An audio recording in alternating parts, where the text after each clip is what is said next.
academically. Our academic program is rigorous. Teachers stretch to meet the needs of students, and students have opportunity for remediation and enrichment in the Fairfax County Program of Studies. Nurturance is absolutely essential at the middle school level, and therefore our structure deals with teaming.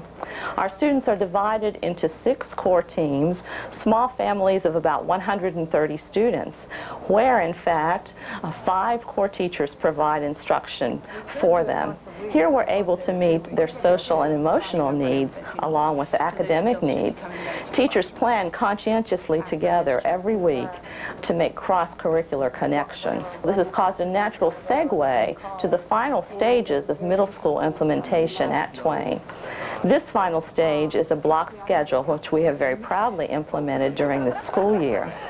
Staff development was absolutely critical to this issue as we began dealing with longer instructional time frames. We have emphasis on collaborative teaching and interdisciplinary instruction. Our students have 7 classes, just as all students in Fairfax County, but they meet with only 5 classes each day. The periods range from 60 minutes to 90 minutes in length, and we have a rotating schedule so that the students are able to see teachers at different times during the day. This kind of schedule actually allows instruction to drive the timelines, and it affords us the opportunity for extended enrichment and remediation of students since we are able to group and regroup within that schedule. We're very fortunate to be in partnership with Tidewater Consultants and with Omni Engineering, and the Tidewater folks have provided us with a large number of computers that have enabled the students at Twain at the 7th grade level to all experience a keyboarding class. Omni Engineering has provided us with tutors for our students, which we have found to be very, very helpful. And during your visit to our school today, we are going to be celebrating Mark Twain's 160th birthday. Please join us in the celebration. The emphasis on keeping up with rapidly changing technology is evident in a mandatory class in developing basic computer skills. Tools for Learning at Twain is a 1-semester required class for every 7th grader. They take Tools for Learning for 1 semester. The 2nd semester they have art, and that's also required. In Tools for Learning, we teach it a little bit differently. We structure basically learning the basic keyboarding skills, and after that we take it a little bit further. We go into word processing, database, and spreadsheet. They learn just the basic concepts. They learn how to manipulate existing databases and spreadsheets, and they learn learn to design their own very simple ones. It gives them a taste of the computer and how it's used today, so they can go on later and go into more advanced classes, or just have, be computer literate and know some very basics so they understand when other people are talking about certain things. They've got the vocabulary and the basic concepts to understand. Characters per inch, so you're going to go ahead and change it to 10 by doing what? CI? CI, exactly. Good. Okay. Nope, one more thing. What else? And double space. And double space. We try to be interdisciplinary. For example, we do a lot of writing to a prompt, which reinforces English skills. We emphasize the same things that the English department does. Paragraph structure, we try to use the same terminology. In math this year, we're trying to work cooperatively with the math department, and they'll be designing some problems for the kids to use the spreadsheet skills with. So we've tried to do things across the curriculum so we can reinforce the skills learned in other classes and Tools for Learning. Some students at Twain have moved way beyond the basics. We were using the internet to explore various things and various projects that we've been doing with the school. And we noticed that some of the other schools in the area, like Thomas Jefferson and Mount Vernon High Schools, they had their own home pages on the internet, and they placed some of their students' artwork and poetry and that sort of thing there, and also links to places where you could find information about things that the school was doing. So we decided that we would try to do that for our school, and we've made this small experimental homepage. It's not as big as the high school's page, but it's interesting because we have links to some of the projects that we've been doing. It's important for kids to be able to understand the new technology that's going to be useful in the future. It's also important to use the latest technology for education, different kinds of math programs and math products. And it's also useful in learning about computers in general and learning how computers work and how computer networks work. Computer proficiency is one part of staying ahead in the technological revolution. Applying computer skills in other applications, such as problem solving, requires a higher level of thinking. The computer may make the journey faster, but the driver still has to know the destination before setting out on the information superhighway. And as with all technology, the road may be bumpy at times. Are you ready, Mrs. Miller? Ready. Okay. The students design and build a car, and it is powered by a CO2 cartridge, and we race them to compete for a trophy. The students had to design on paper from 3 thumbnail sketches to a final drawing and have it approved by the teacher before they could start cutting it out of a block of wood. From there, then they paint it and get it ready for racing, and then actually race it against their classmates. There's a small cartridge filled with CO2 gas, and it is punctured, which propels the car down the track. The students in technology education are exposed to computer use, computer machines, machines that are run actually by computers. They do computer-aided drawing. Video is also a part of the new technology. Rather than be passive users of the medium, some students are making video a hands-on learning experience. We entered a tape for CNN and journalism contest, and our subject we chose was to do a Special Olympics. And we interviewed the people in charge of the Special Olympics program, and we also interviewed some of the students. We decided to do it because we thought that it'd be important that people would know about how our school is involved in Special Olympics, and that our students are very involved in it too. We had a producer, we had a writer researcher, and we have co-correspondents shown on the tape, and people who also filmed it. There's a lot of teamwork we did together. We did a lot of writing, and there's a lot of suggestions put into it, and we all worked together to get it done. And we also learned a lot about some of the students that participate in the Special Olympics. While video provides a creative outlet for some students, others are involved in developing plays and acting, and the writings of Mark Twain provide ample material. Call Thomas Sawyer. Thomas Sawyer, take the stand. Do you swear to tell the truth, the whole truth, nothing but the truth, and so help you God? I do. I do. Take the stand. Thomas Sawyer, where were you on the 17th of June, about the hour of midnight? In the graveyard. A bit louder, please. Don't be afraid. You were... In the graveyard. As part of our program of studies, we do a number of things, including reading, literature, writing, speaking, listening, and viewing. Our unit on The Adventures of Tom Sawyer allows us to work with all of those different parts of the English program of studies. Students read The Adventures of Tom Sawyer, wrote and discussed it, and just recently they worked in small groups to collaborate writing scenes, which they will then rehearse and present to the class. Eventually, we hope to videotape these so that we can share them with other classes, not only at Mark Twain, but also in our community. Heaps. If he did have an aunt, she would have done it himself. She would have roasted the bowels out of him without any more humans if he was human. By bringing Twain's writings to life, students get to experience his work from a different perspective. The same is true in math, when using concrete objects to solve abstract problems. Negative. Okay. Minus 10. Equals. Okay, what's over here? Negative 9x. Good. What's next? Minus 5. All right. What's next?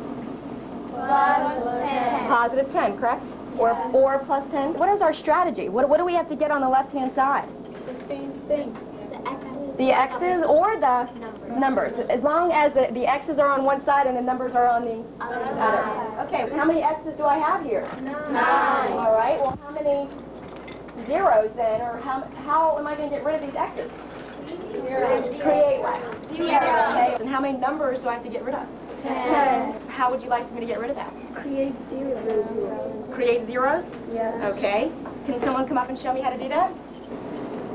Oh, but put those there. Okay, tell us what you're doing. I'm putting those on to make 0. Okay, so you're adding how much? 10. Okay, you're adding 10 to the left-hand side, which means you also have to what? Add 10 to the right. Add 10 to the right-hand side. Okay, now, we learned that what you do to one side of the equation, you have to do to the other side. Okay, good. Okay, what can I cancel over here on the right-hand side?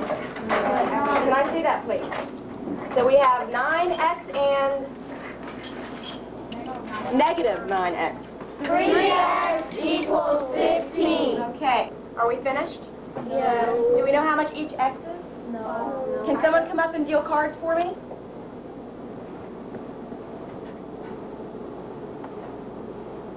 Okay, do you all agree? Yeah. Okay, how much does each x equal? 5. All right, good. This is Math 7 Superstars, and we're using manipulatives to solve algebraic equations. And the reason we're using manipulatives is because it helps us to understand what we're doing better, and it lets us be active instead of just sitting down and just writing something down.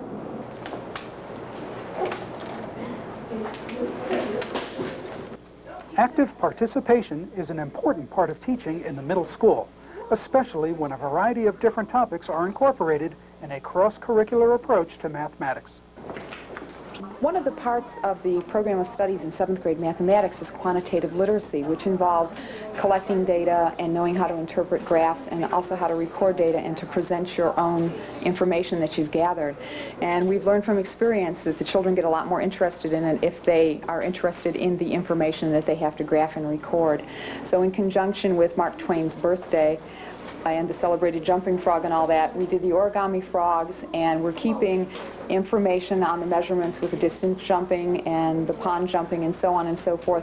And all this information will be taken into the computer lab at some point, and the children will be learning how to use spreadsheets and create graphs in the computer lab with information and data that they've collected with their jumping frogs. Go. Go, go, go, go, go. You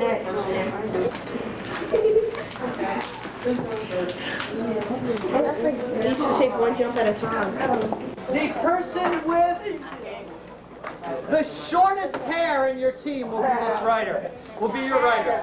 Who has the shortest hair? Shortest hair. Sometimes a different approach is needed to keep the attention of middle school students. The students are working together in teams to review for a quiz that they're going to be taking in the next class. What we're doing is we're going over two-step equations, which they've been working on for a couple days, and some of them have some mastery, and some of them still have some rough edges. So by making them work together in the game that we're playing, they are forced to teach each other what's going on, and it gets them a greater sense of self-confidence with it. It also keeps them all engaged because some of the students are all dependent upon each other to score in the game. So they have to, because they don't want to let everybody else down in their team.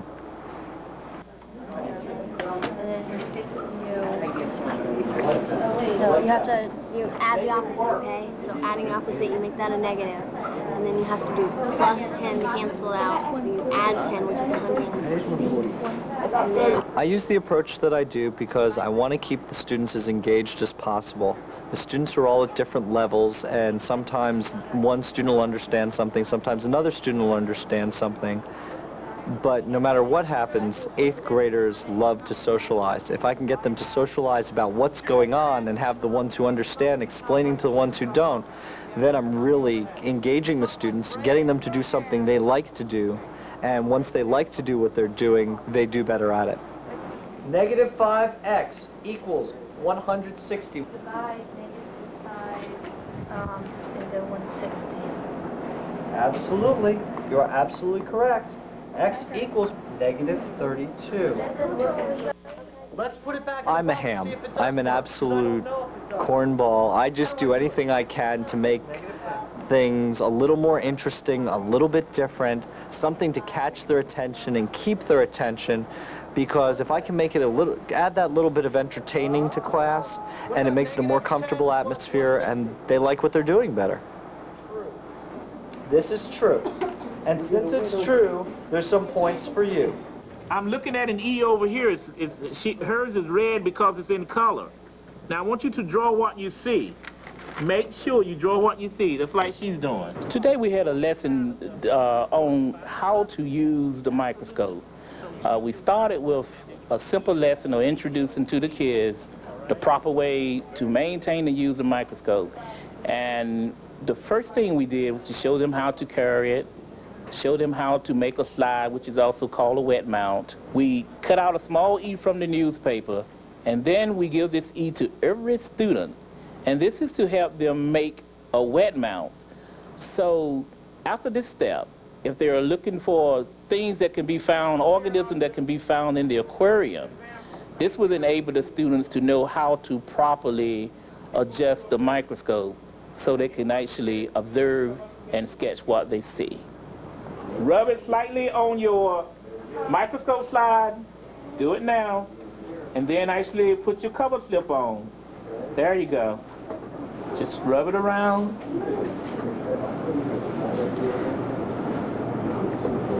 That's good. Now put the cover slip on at a 45-degree angle. Let it fall slowly.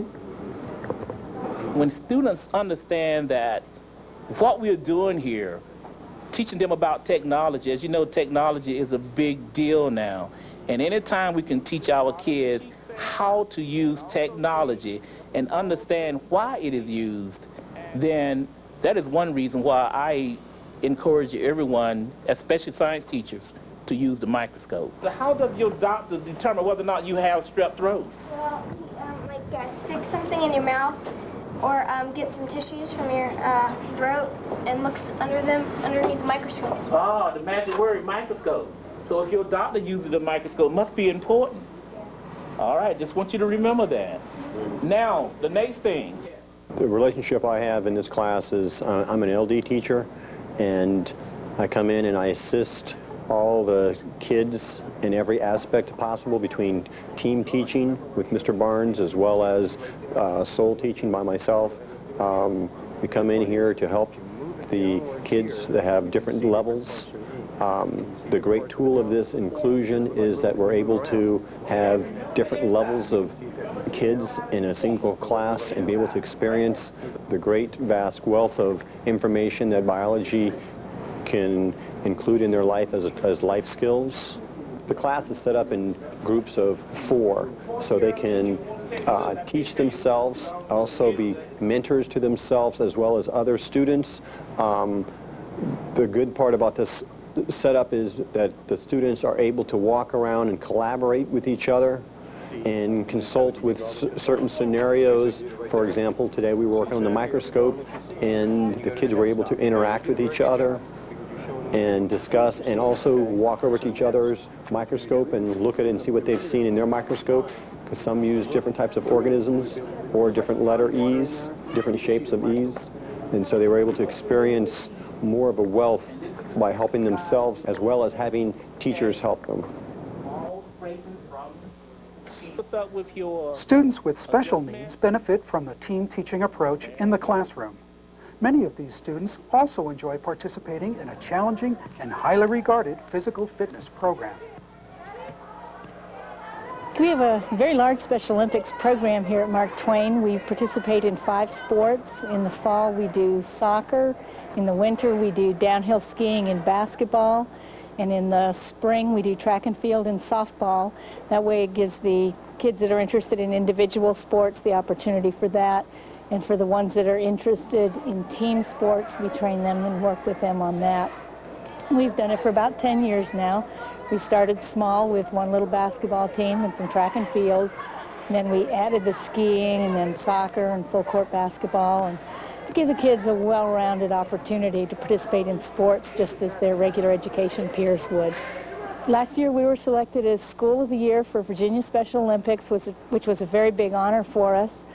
Many times our kids are not given the opportunity to participate in sports, and this is their time to show that they can do, that they are able, that they are capable, that they can do things that they enjoy, and they're just like the neighborhood kid.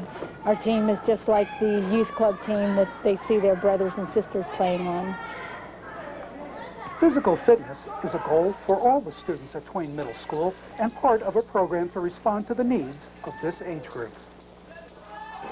It's important to have PE at the middle school level because we try to build strong hearts and minds and build a positive self-worth at this level. We were doing an aerobic routine through jump roping, which was really a task because of the coordination it takes to jump rope, and I feel like kids do a real good job at it. Just as the body needs to stretch, so must the mind, especially when creativity is called for.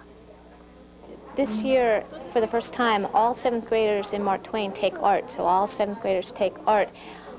This particular group that you're with today is a group of 7th graders who was on my team, which is the Superstar team, but they are a special group, a special population, because their art is taught in Spanish, and their teacher is Senorita Donovan, and I coordinate with her.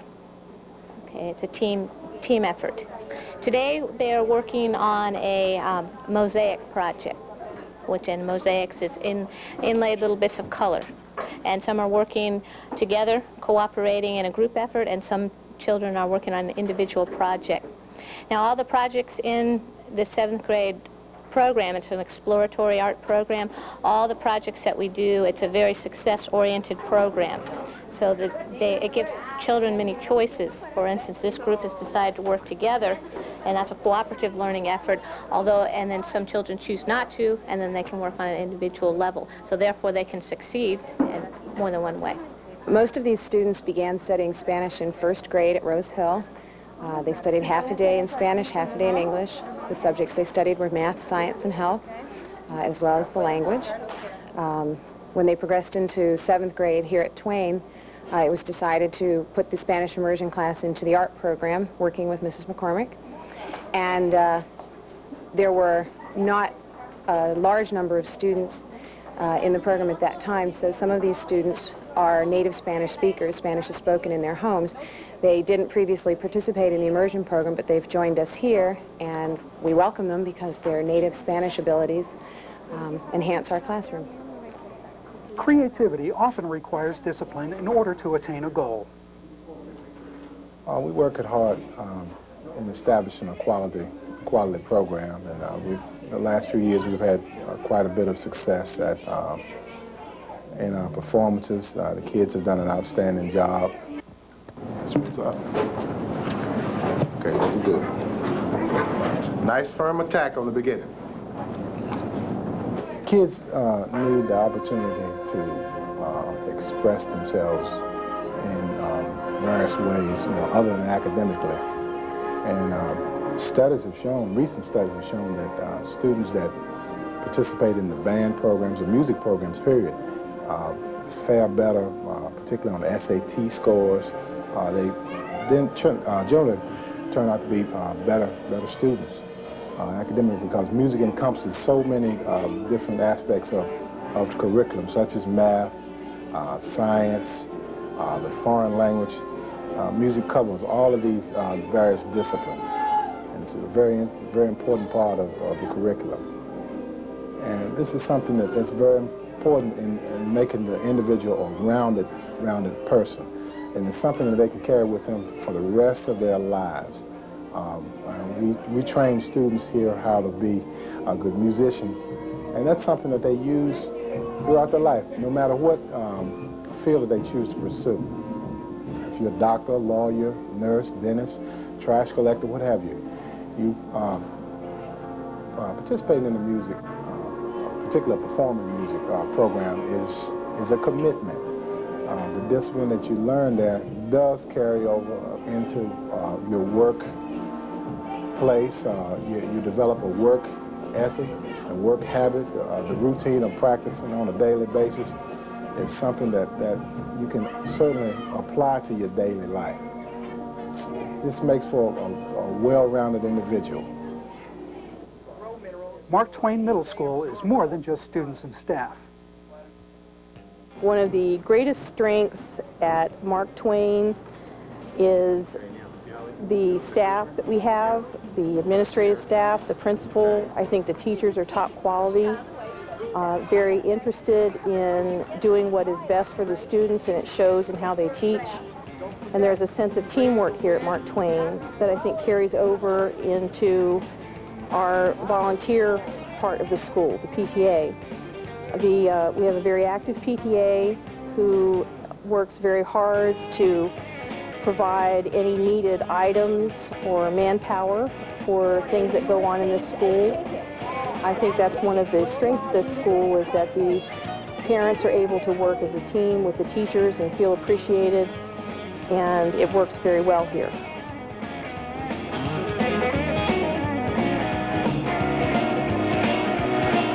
Some of the Twain students helped serve the special birthday cupcakes.